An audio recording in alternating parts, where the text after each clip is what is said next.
श्री चंद्रादित्येश्वर महादेव। पूर्व काल में जब शंबरासुर ने सारे देवताओं को पराजित कर दिया तब सारे देवता वहां से पलायन कर गए। उस समय सूर्य ने भयभीत चंद्रमा को भी राहुग्रस्त देखा तो उन्होंने अपने सारथी अरुण से कहा कि है अरुण, जहाँ युद्ध नहीं हो रहा है वहाँ रथ ले चलो। देखो चंद्रमा भी राहुग्रस्त हो गए हैं, वरुण भी युद्ध करते करते दिखाई नहीं दे रहे हैं, यमराज भी कहीं दिखाई नहीं दे रहे हैं, कुबेर का भी कोई संवाद नहीं है। इस प्रकार सूर्यदेव ने अरुण से युद्ध वृत्तांत कहा और फिर अरुण सूर्य रथ को वहाँ ले गए जहाँ युद्ध का लेश मात्र भी नहीं था। तभी राहु ग्रह से ग्रसित चंद्रमा भी सूर्यदेव के पास आ गए। चंद्रमा उस समय त्रस्त और चकित होकर बार बार मूर्छित हो रहे थे। उन्होंने सूर्यदेव को कहा कि शंबर से युद्ध में देवगण, रुद्रगण, साध्यगण सभी पराजित हो गए हैं। मैं खुद असुरों को वेश बनाकर वहां से भाग कर आया हूँ। हे सूर्यदेव, शंबरासुर के यहाँ आने से पहले हमें यहाँ से भाग जाना चाहिए। तभी चंद्रदेव की बात सुनकर सारथी अरुण ने चंद्र एवं सूर्य दोनों को रथ लेकर बिठाकर वहां ले गए जहाँ पर गरुड़धारी भगवान जनार्दन स्थित थे।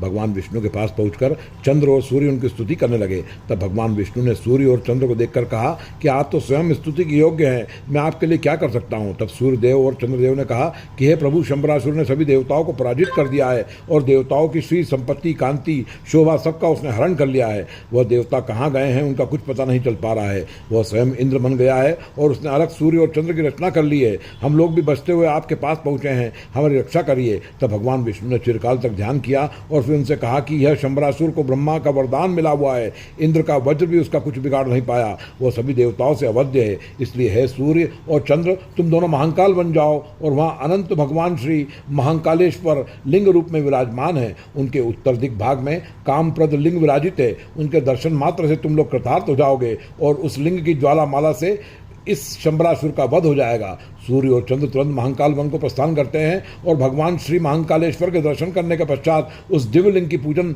मंगल पुष्पों एवं नाना स्तोत्रों से करते हैं। तभी वो लिंग से ज्वालामाला निकलती है जो कि शंबरासुर का वध कर देती है और उसके बनाए गए कृत्रिम सूर्य चंद्र भी पाताल लोक को चले जाते हैं और सभी ग्रहगण और लोकपालगण अपना पद वापस पा लेते हैं। तब सभी देवतागण विमान पर आरूढ़ होकर महाकाल वन पहुंच जाते हैं और जहां सूर्य और चंद्र विद्यमान थे उन्होंने उस लिंग का महात्म देखकर कहा कि इस लिंग की सेवा चंद्र और सूर्य द्वारा की गई है, अतः इस लिंग का नाम होगा श्री चंद्रादित्येश्वर महादेव। और चंद्र और सूर्य भी अपनी एक एक कला से वहां पर सदा के लिए स्थित होकर अपने पद पर आसीन हो जाते हैं। जो व्यक्ति श्री चंद्रादित्येश्वर महादेव की भक्तिभाव से पूजन अर्चन करता है उसे चंद्र और सूर्य की भी विशेष कृपा प्राप्त होती है। जो व्यक्ति सूर्य एवं चंद्र ग्रहण के समय शिप्रा में स्नान करके इस लिंग का दर्शन करता है उसकी 100 पीढ़ी चंद्र सूर्य लोक गमन करती है और वहां अनंत काल तक आनंद भोग करती है।